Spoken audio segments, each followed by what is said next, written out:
Hi, and welcome to the Changes Ahead podcast, giving space to the often unheard questions, doubts, hopes, and challenges facing the church in Aotearoa, New Zealand.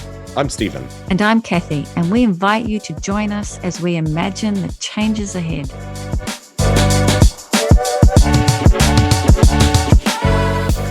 It was a real privilege to sit with Andrew as he shared his story of grief and of loss and of seeking after God and where God is in the midst of that. And it reminds us that we have this rich tradition of lamenting and naming our grief very openly and honestly as fully part of our faith. And that was what really stood out for me in this conversation with Andrew. He does just that. He is honest and vulnerable, and we can't avoid the rawness of the experience that he went through and that still at times he's going through. And I love this word, witness. I think it's one of the profound ways of being human. Our ability to witness and be present to each other's pain. And maybe this is what we can reclaim as the church. The gift that we have to give is to be deeply present with one another in all of our human journey. So we invite you now to listen to Andrew's story, and we want to acknowledge at the outset that this is dealing with the tragic story of the death of a child. So we encourage you as you listen, as it brings things up for you, to make sure you take some time for your own self-care as you encounter someone else's pain. So at the end of this episode, there will be a time of silence to make some space for you to do that.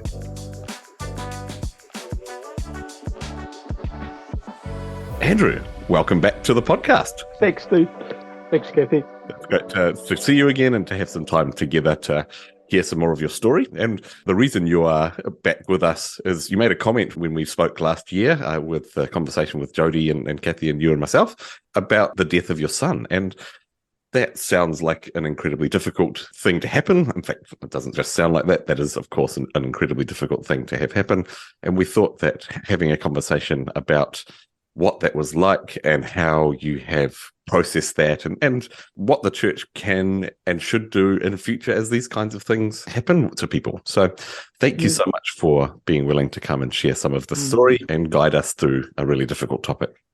Yeah, and I just want to add, I just feel really privileged that you are letting us into something like this and the depths of sorrow that this would have taken you through. So thank you. Oh, thank you for the opportunity to share. And you're right, it is a topic that I have very mixed emotions about, even sharing it. Some days it's good, other days, I don't want to go anywhere near it. Yeah, today's not so bad so far. Yeah. Well, as we begin, perhaps, would you be willing to share some of the story around what happened? Yep, okay.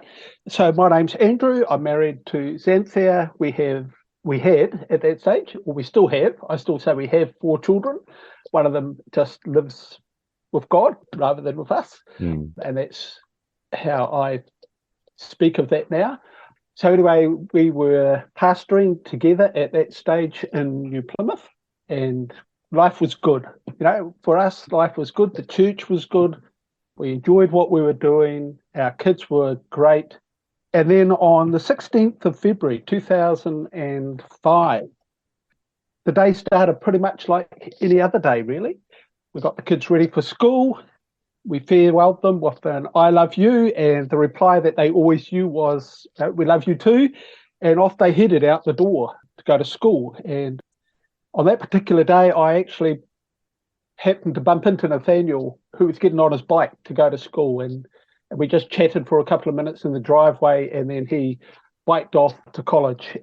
And later that day, I got a call from my oldest son, and he said, "Oh, how's Nathaniel?" And I said, "Oh, what do you mean?" And he said, "Oh, well, one of my friends just rang me and said that Nathaniel collapsed at school. And I just wondered how he was." And I said, "I don't know. I haven't heard anything." And I said, I'll ring the school and find out what's going on and get back to you. So I rang the school, and they said, "Oh, we've been trying to get hold of you, but we didn't have your contact details, which we later found in the pocket of Nathaniel's shirt. He'd never handed them in. But anyway, and so when I rang the school, they said to me, oh, you need to go to the hospital. Your son collapsed. The ambulance has taken him to the hospital. And then she said, and it's not looking very good. And I thought, oh. So I jumped in my car and I'm barreling as fast as I can through town to get to the hospital. And the whole way I'm saying to myself and to God, God, it looks like we need a miracle. Can you please keep Nathaniel alive? And you can see it's beginning to impact me a bit now. And so I arrive at the hospital and I walk into the emergency ward and I say, oh, no, I'm Andrew Bollen, my son's here. And they say, oh, we'll take you through. And they lead me through into the resus room where there is a team of doctors standing around Nathaniel, and they are all working as hard as they can to try and resuscitate him. And so they get me to come up, and I go up and I hold Nathaniel's hand and I say, just tell him I love him, actually. And then I just go and sit on a chair at the side and I just watch.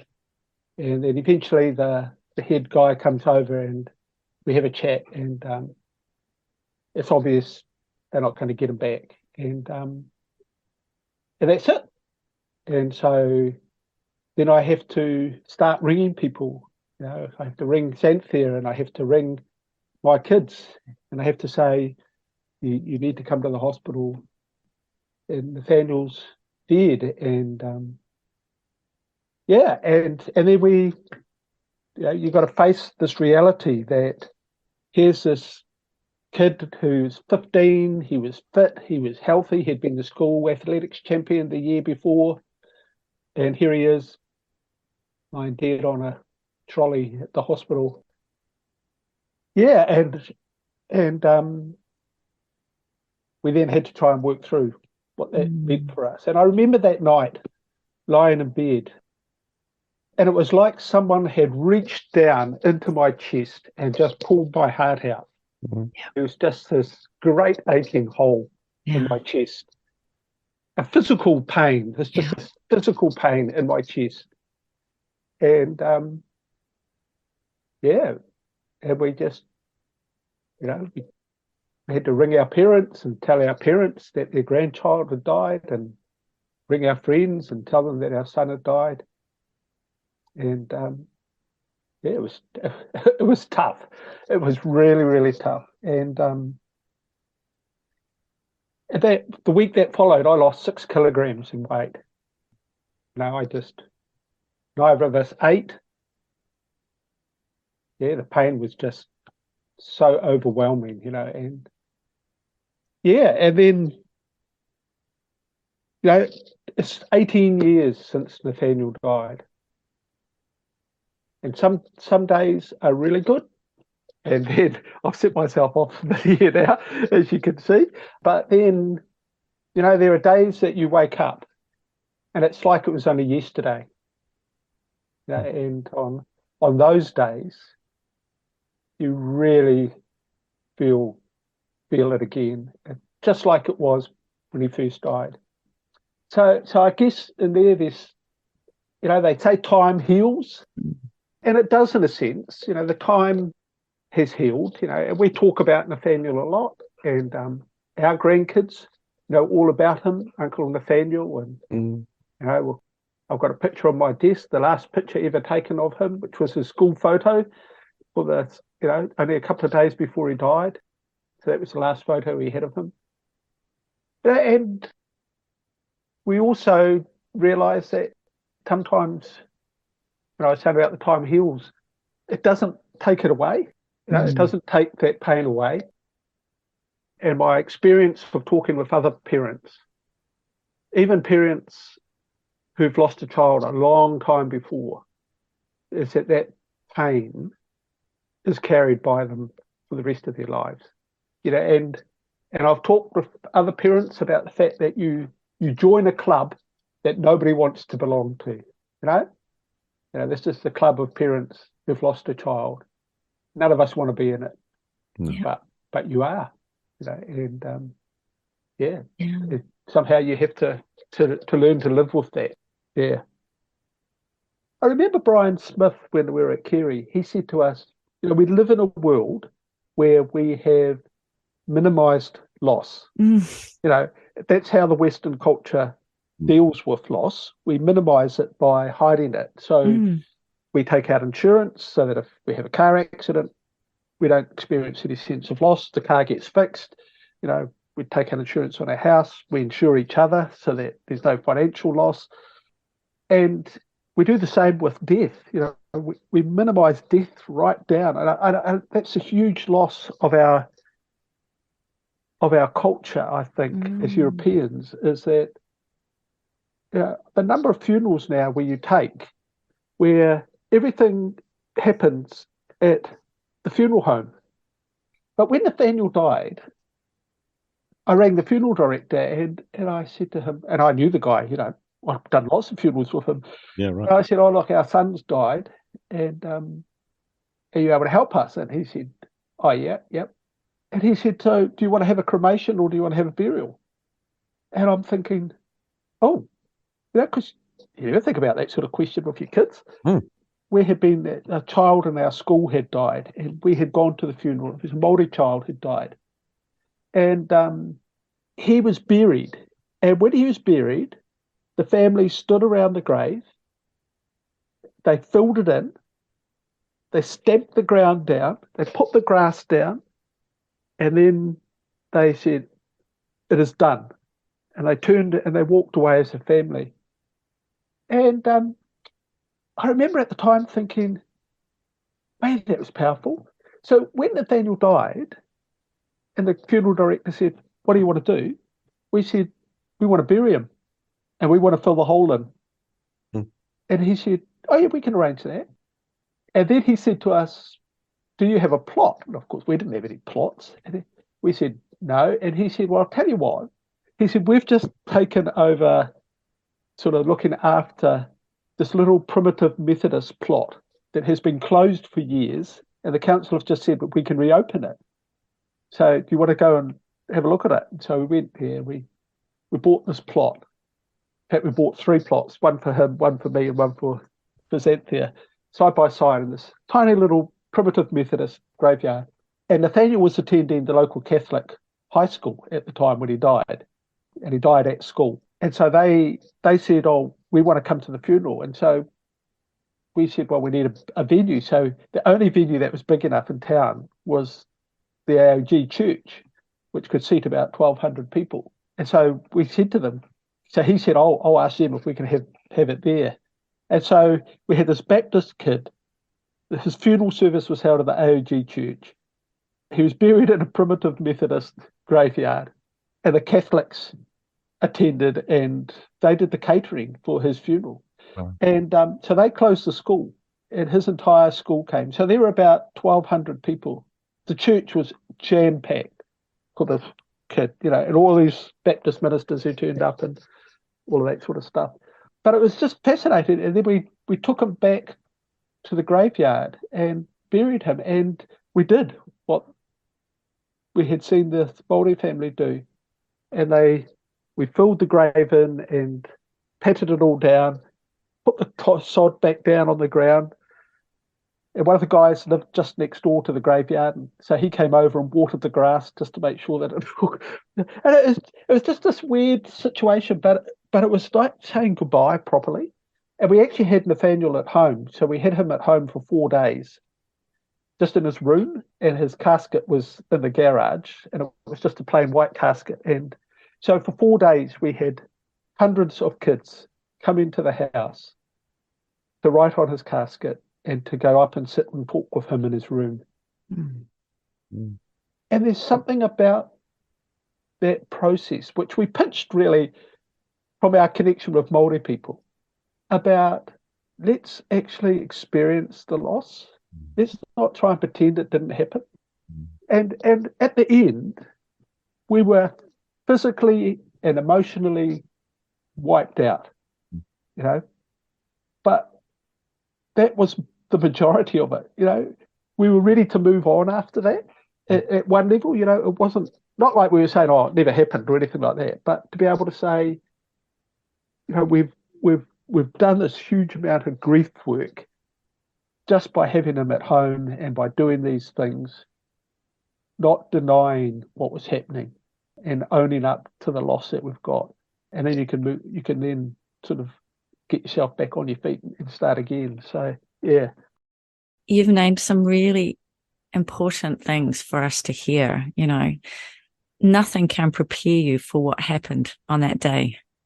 There's just nothing from it's like night and day, isn't it? You've gone from, that start of the day to your whole life got upended, basically. Yeah. And I think too, even hearing, this is why it's important for us to hear what you're saying about that, how long it's been, but there are days when it still feels like it was just yesterday. And that's really important for us to hear that. Yeah. So that as communities and as friends, that we know to even check in to go, what is today like for you? We have one friend. So every year for the last 18 years, he has rung us on the day to ask us how we're doing. Wow. Yeah. And so it's almost like, and that example, of your friend, they're helping to hold the memory with you. Yeah. How important that is. Yeah. So it's not just you, but they're remembering with you. Yeah.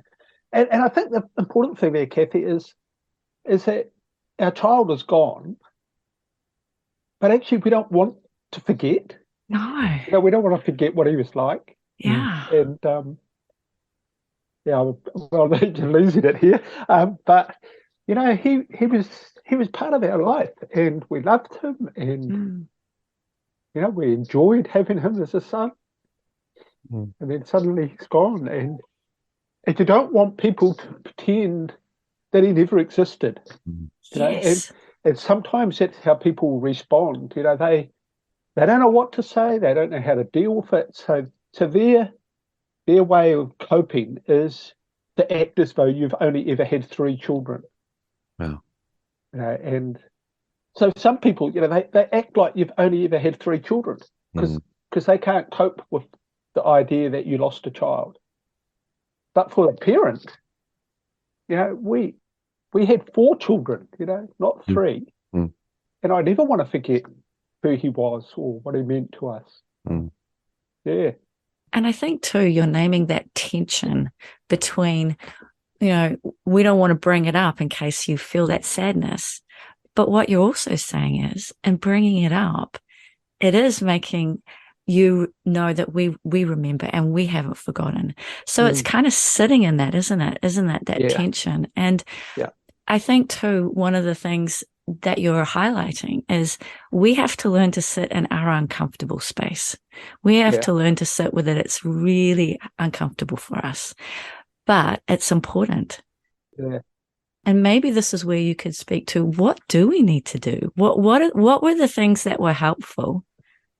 And what were the things that, just created more heartache for you? Yeah. So I'm a pastor in a church and my son dies. My leadership team have no idea what to do. Nobody's ever taught my elders or my leadership team, this is what you do when the pastor's child dies. Nobody ever, it's just never in your framework. You don't run classes for an elders group on, what to do when the pastor's child dies. And so they had no clues whatsoever. So 2 weeks after Nathaniel died, 2 Sundays after, I was back preaching. Wow.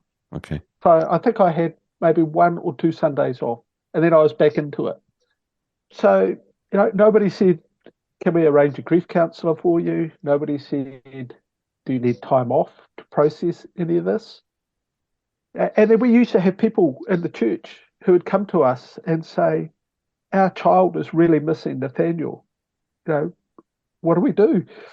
Because he had friends in the church And so here we are having to minister to our congregation who are also grieving the loss of one of their favourite kids in the church.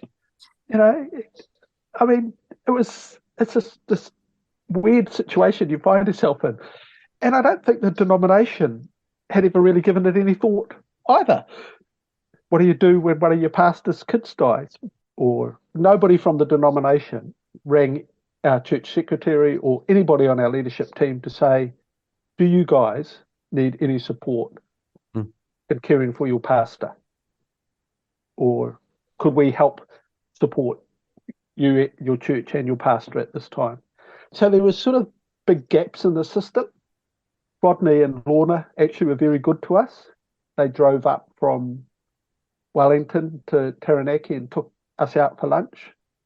And we just sat outside in this cafe and all cried together. Rob Kilpatrick, bless his heart, he was absolutely superb.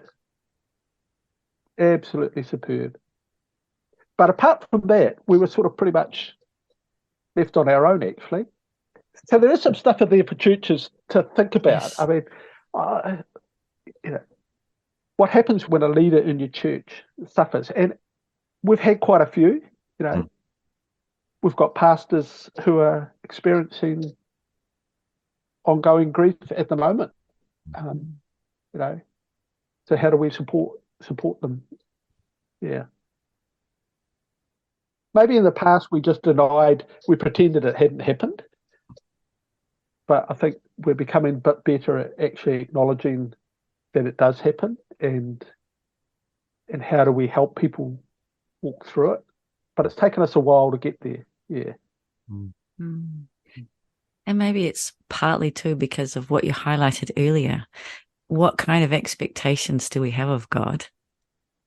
And then that informs how we deal with loss. And so if we haven't done enough of that thinking, then we just don't know how to do it. Yeah. I think you're right. And I think, that we're probably the charismatic movement. It brought lots of life to our churches, but it also has a particular theological bent when it comes to suffering. And so it's about, if we just pray hard enough or enough people pray, then God will intervene and make it right. You know what I mean? And sometimes God does. But if that's where we sit all the time, then we have no space to say, this person is now dying and it's obvious God isn't intervening. So how do we walk with this person, this family, this community through what is now going to be a very difficult journey? We had a family who came to our church when we were in New Plymouth, and they said to us, we've left our other church. It was a Pentecostal church, because the pastor told us that now that we've accepted that our daughter is going to die, we've demonstrated our lack of faith in God, so we're not really welcome in the church anymore. Yeah.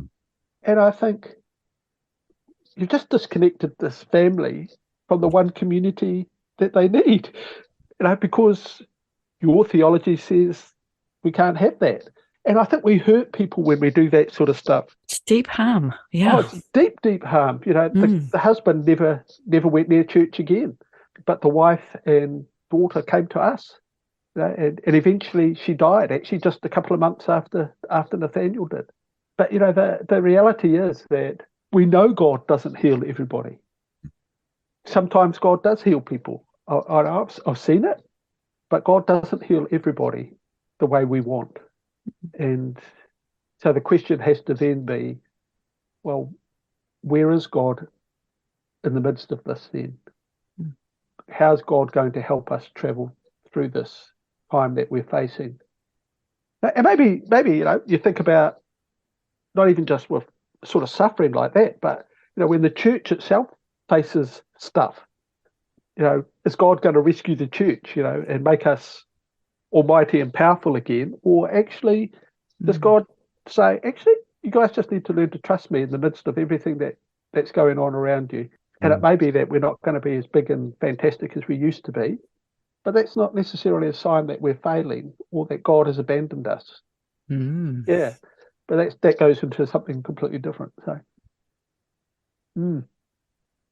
so as I said, some people wanted to avoid talking to us about Nathaniel at all. So some people, they just can't cope with the idea that you have lost a child.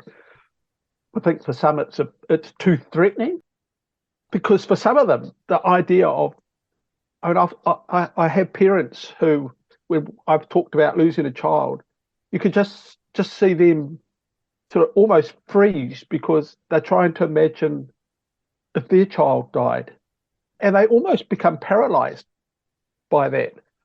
Yeah, and it's not that they've been horrible or anything. It's just that suddenly for them, they just can't even begin to imagine what it would be like. And so to try and hold a conversation with you about it, it's just too threatening for them. Yeah, so we had people who wouldn't talk to us about it. They just hoped we wouldn't raise it, and they never named him and things like that. But one of the other things I found, especially with Christians, was this idea that, I guess in their thinking, somehow God had allowed Nathaniel to die, and therefore they feel like they have to defend what God has allowed to happen. So you end up with this idea of,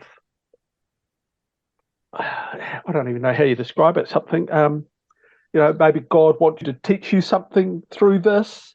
God needed him in heaven, especially with young people. That was a big one with young people. Would say to us, obviously God wanted Nathaniel in heaven. Maybe he needed another drummer. You think, really? But anyway, and you've got lots of pop answers, pop theology type answers, not really dealing with the whole issue, but trying to justify why God has let your child die. And those were really unhelpful types of responses. Yeah. I mean, Xanthia had a lady that she was working with at the time. She said to her, Xanthia was talking about Nathaniel dying just only days before. And she said to Xanthia, my dog just died. So, I know how you feel. And then a few weeks later, she said to Xanthia, you guys just need to get over it and move on. I've bought myself a new puppy. Wow.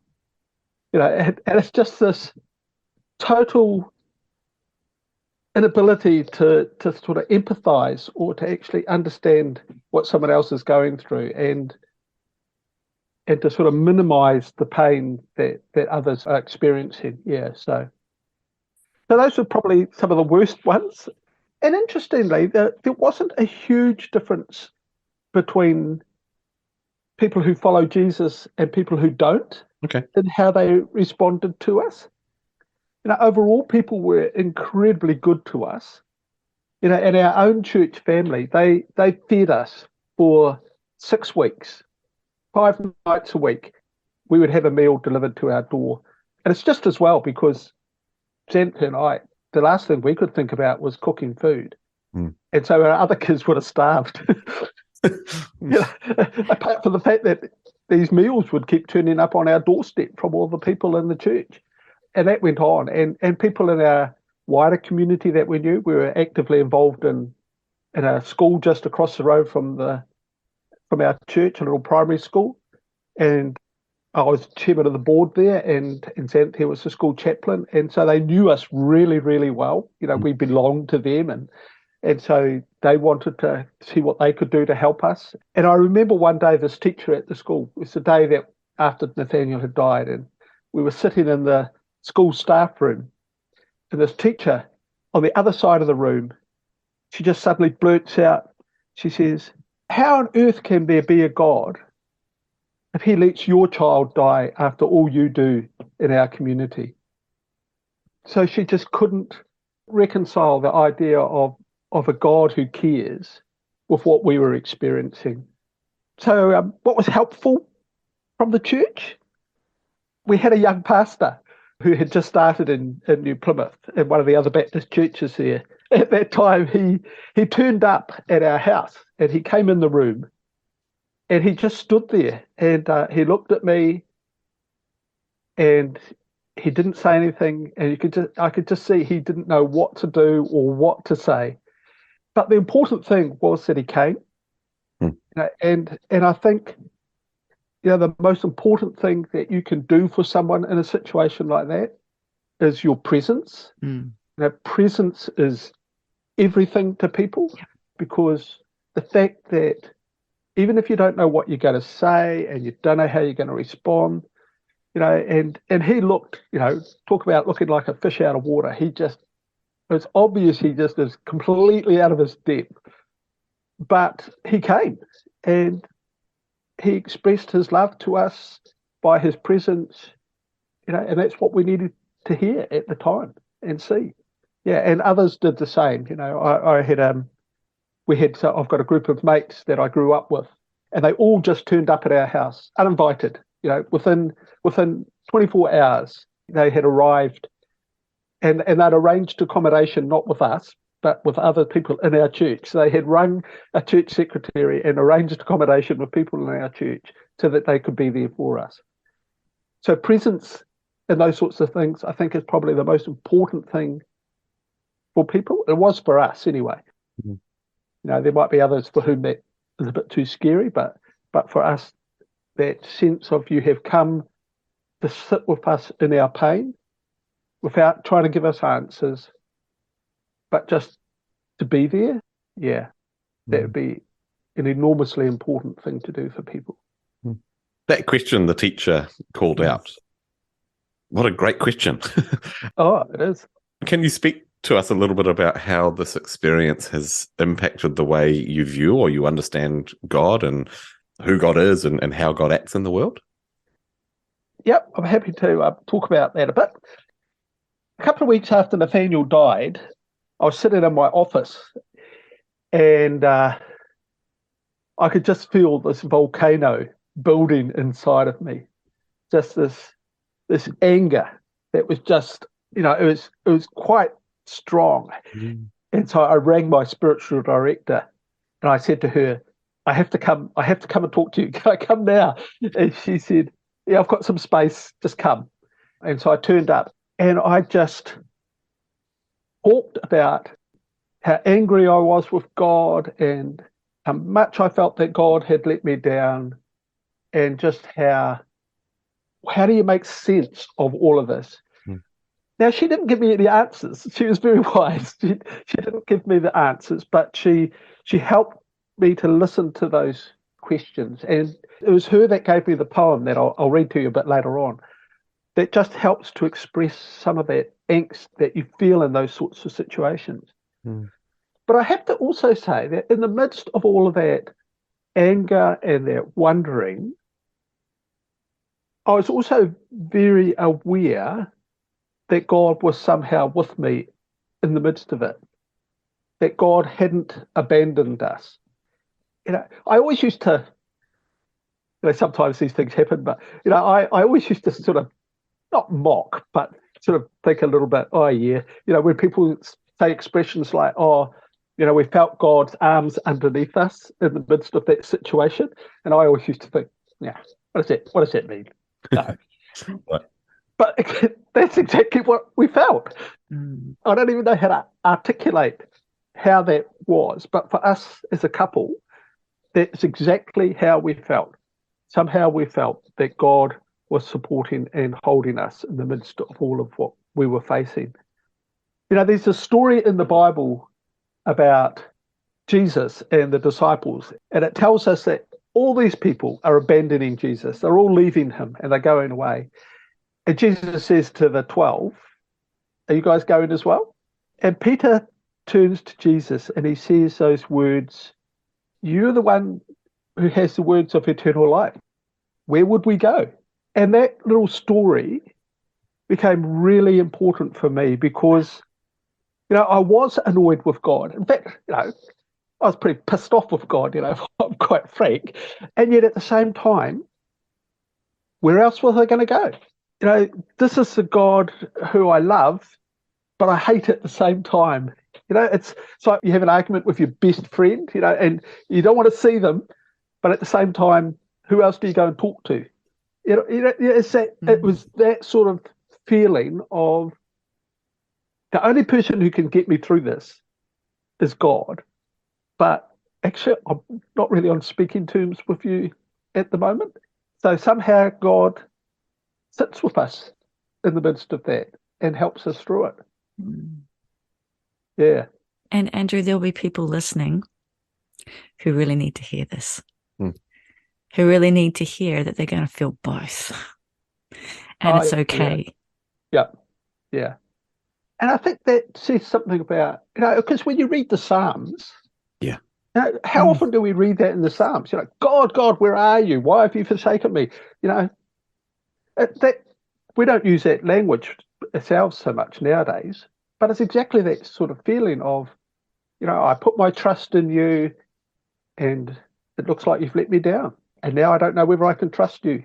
But where else do I go? You know what I mean? It's that I can't go anywhere else. Nobody else has got an answer for me. So I've got to come back to you, as hard as that is going to be, because actually in the end, you're the only one who can bring life to the situation in the midst of all of that gloom and pain and suffering. Yeah. I think that tension that you're holding for us of, I hate you, God, right now, and yet I still feel your arms under me. Like I can't explain how that works, but I think that the beauty of we're kind of afraid of those quote unquote negative emotions towards God, because perhaps we're afraid that God will be angry back, right? But actually, in that moment, where you are at your angriest, or however we might describe that, somehow you also knew you were being carried in that. That's an incredibly important tension for us to recognize, and just highlights for me the way that God loves us from in our best times to our worst times. Yeah. What an incredible example of that. Yeah, because I think there's some questions that it raises for me theologically. Because I like to think about stuff theologically. I spend a lot of my time thinking about this sort of stuff and like that. So I spent quite a bit of time thinking about, so why did God let my son die? Because at one level, I don't think God took my son, and I don't think God said, right, your time is up, you're coming with me. So I don't think in those sorts of terms about what happened. My son died because his heart stopped. That's what happened. And we live in a world in which death is part of the fabric of life, whether we like it or not. It's there. So I spent a lot of time sort of trying to work through what this meant, and I read some pretty sad stuff, actually. I read this book by a pastor whose son had died, and his conclusion at the end was that God was punishing him as the dad because of his actions, and therefore had taken his son. Oh my goodness. And it made me so angry. I read that and I thought, well, what sort of God is that? A God who kills your son because you did something to upset him? I mean, that's certainly not the God I believe in. So, for me, Nathaniel died because he lives in a world in which there is suffering and pain and sickness. And that's just the way it is.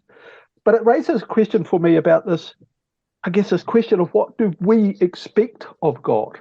Why do we expect that God is there to save us and keep us safe from suffering? Why do we expect that? What does it mean for us to have an interventionist God versus a God who walks with us in the midst of our pain?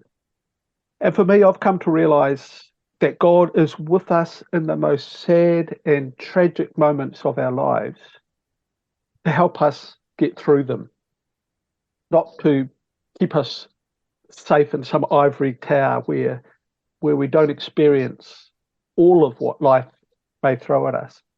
And, those experiences and that ability to trust God in the midst of those experiences, I think, helps us really understand what faith is all about.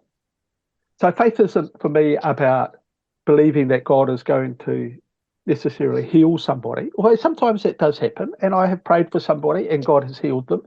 So I don't want to discount the fact that I have actually seen sort of this interventionist God thing. But on the whole, I don't think that is how God works. That God is much more there with us in the midst of everything we face, the good and the bad. And maybe, as Christians, we've got this idea that because I'm a Christian, God is on my side and now everything's going to go sweet for me. And I mean, I've sat in appeals where I've heard preachers say those very sorts of things. If you come to Jesus, your life will be sweet. And of course, we all know that it's not true. That at some point, people you love will die, people you love will get sick, you'll lose your job, you might lose your spouse, you might end up in a divorce. All of those things can happen to us. And it's not that God keeps us safe from those things, but that God says, when these things happen to you, I will be there with you in the midst of all of that. And it's not necessarily going to be easy, but if you trust me, I will help you walk through it and get out the other side. And in the process, you will be changed. I am not the person I was before Nathaniel died. And that's, I don't want to say I'm glad that he died so that I am what I am now. That's not what I'm saying. But I'm saying that in the midst of all of that, I have been changed. And I remember somebody, one of the old guy that I used to meet with for prayer in our first church after Nathaniel, a year or so after Nathaniel's death, he said to me, Andrew, do you realise how much your preaching has changed? And I said, no, what do you mean? He said, you have an authenticity about your preaching that I don't think was there before. Wow. And I thought, oh, I hadn't really thought about that. And I can't even quite describe what he meant. But somehow I think he was trying to say to me that the words that you said before about trusting God and God being with us were sort of theoretical. Now you're on the other side and they're not theory anymore for you. You've experienced it and that's now what you preach from. Yeah, and I think that's what God does for us in the midst of all that pain and suffering. Yeah. No, you're describing that it's fundamentally changed you. Oh, yeah. And it's and some people describe it like it's a before and after. You're not the same. No, and you can't be the same person when you've gone through something like that. And I was thinking that how that's been embodied, and you're just describing how it's embodied in you now, and so it comes out in your words and in what you're preaching. And I did kind of just wonder that when you hear somebody who is going through suffering, what is it like for you? I think I'm much more empathetic. And it's not that I know what they are experiencing, because we never do. Our son died suddenly. 1 minute he was alive, next minute he's dead. That was it. Bang. No time to question it, no time to try and bargain with God or negotiate. But I have walked with a couple of families who have had children who have died of cancers. And I just think, I don't know how you do that, because I couldn't. I don't know how a parent can walk with a child, watching them just fade away.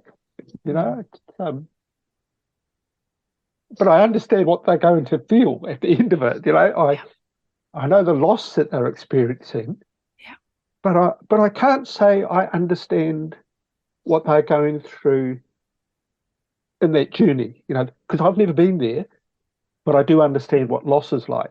So I am able to empathize with them, and I guess I can stand a little bit in their shoes, but I can't say that I know what it's like for them because I've never been there. And grief is, I think, so individual for all of us. Even when older people watch their spouses fade away with something like dementia or Parkinson's or something like that, they're going through that same loss process, and all the good times that they experience together, and it all just is beginning to fade away for them. And so, how do we walk with those sorts of people? How do we share their pain without trying to be glib and give them, these glib answers that we trot out about, you know some of the ones that I talk about, I guess, but all things work together for good. Mm. And fundamentally, that is true. Fundamentally, I believe it is true. But when you're facing death, I don't want you to tell me that. Trot out a glib verse and a sort of, all things will work for good. It'll be fine. That's not what I need you to hear. I just want you to sit with me and cry with me, share my pain. I will discover that as time goes on. But yeah, I don't want the glib, she'll be right type of answers in the midst of all of that. Yeah. Mm. I really like what you're saying, and that you understand empathy. You've got a deep well of that, and you understand loss, but you're highlighting that we'll never quite understand what another person's experience is. And I think that's really important, that maybe we need to remove that line. I understand what you feel. Maybe we just, Yeah. I don't think we ever understand what another person feels. We might have an inkling. Mm. And I have to say that how I have experienced grief of my son's death and how my wife has experienced it is enormously different, absolutely enormously different. For her, it is still often an incredibly painful thing. There are days when she will wake up in tears. I don't tend to, but there are days for her when she just wakes up in tears and the whole day is just a disaster because she's just remembering him, and so our grief is different, and our pain is different. So to say, I know how you feel, is often is a little bit of a glib response, I think. It makes us feel better because we feel like we've been empathetic. Yeah. But actually, it's not. Empathy isn't saying that you know what they're feeling. Empathy is being able to say, I will sit with you in the midst of what you are experiencing without giving you those glib answers. Yeah. I just think that was a great definition for empathy. So thank you for that. It's really powerful. What questions has this experience raised for you that you continue to sit with? A very wise lecturer once said to me at Carey, if you're asking the right questions, you actually don't need answers.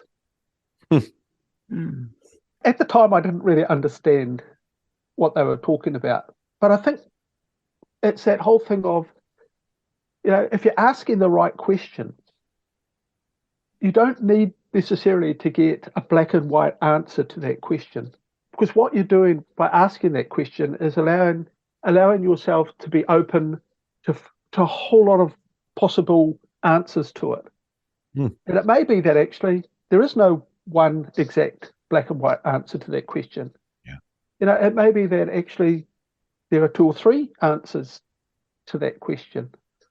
So for me, why didn't God heal my son raises all sorts of possible answers, some of which, when you begin to explore them, you suddenly think, well, actually, no, that's no good, because if I keep going down that track, what it portrays about God is something that I actually don't believe God is.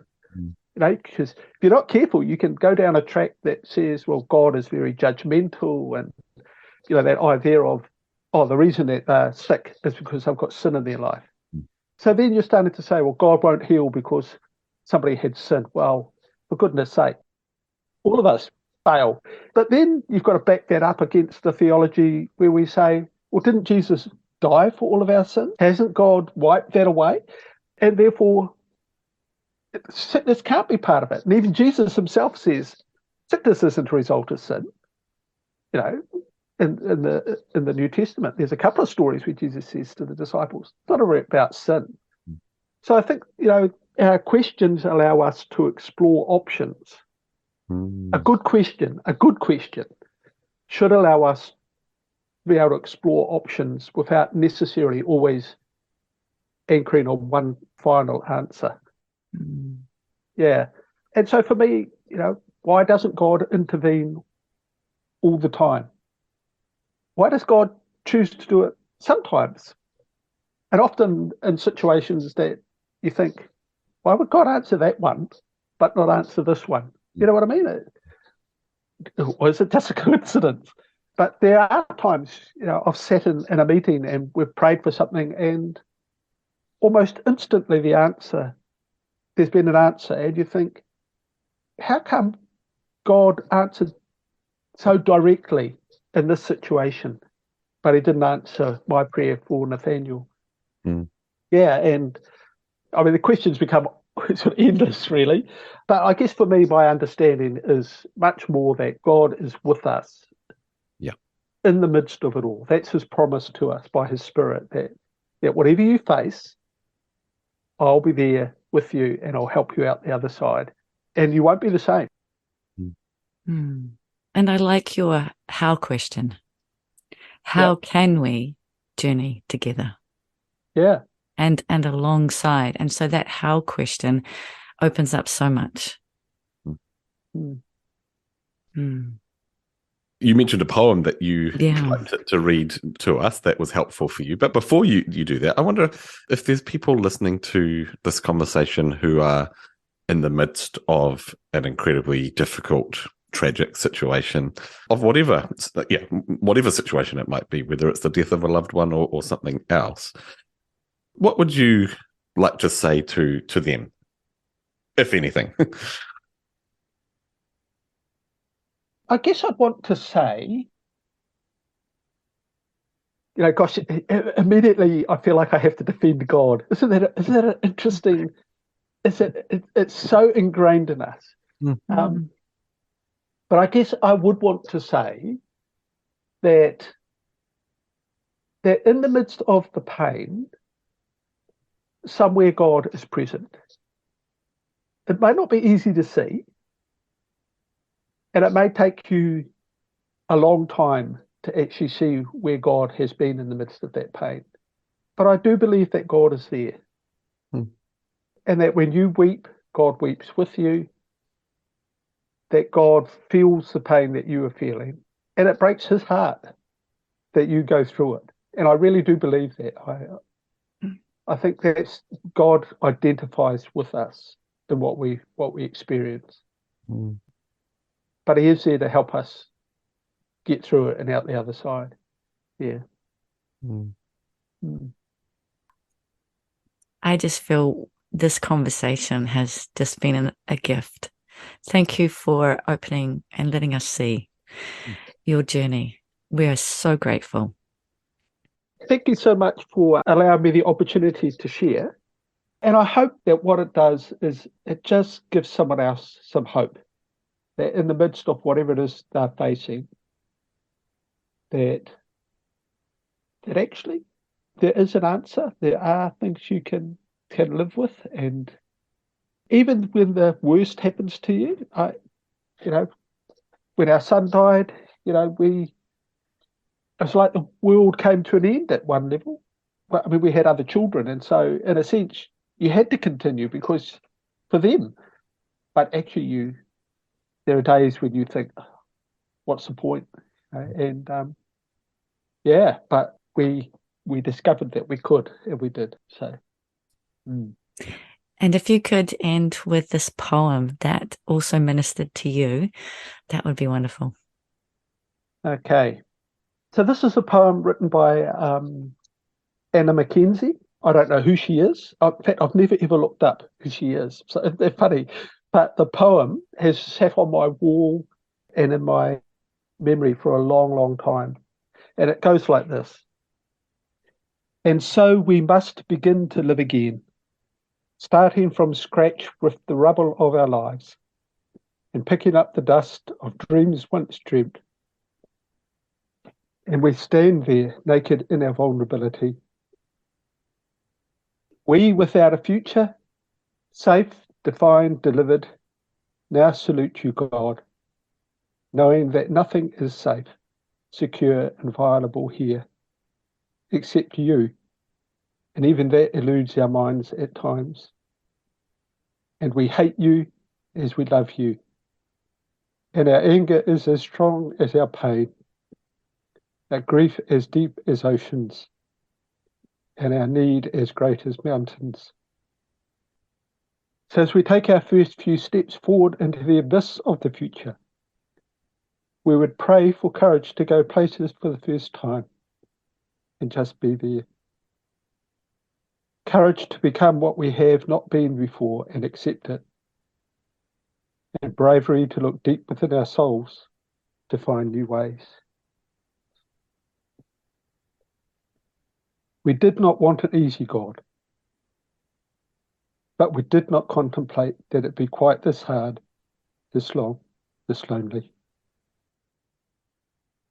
So if we are to be turned inside out and upside down, with even our pockets shaken, just to check what's rattling and left behind, we pray that you will keep faith with us, and we with you, holding our hands as we weep, giving us strength to continue, and showing us beacons along the way.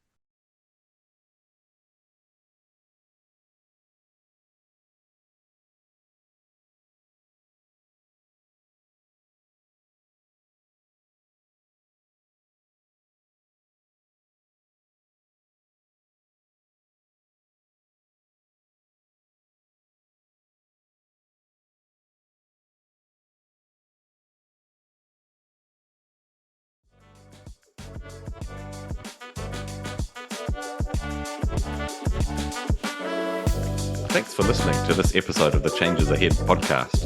If that resonated with you, Or you've got thoughts about the changes ahead for the church, we'd love to hear from you.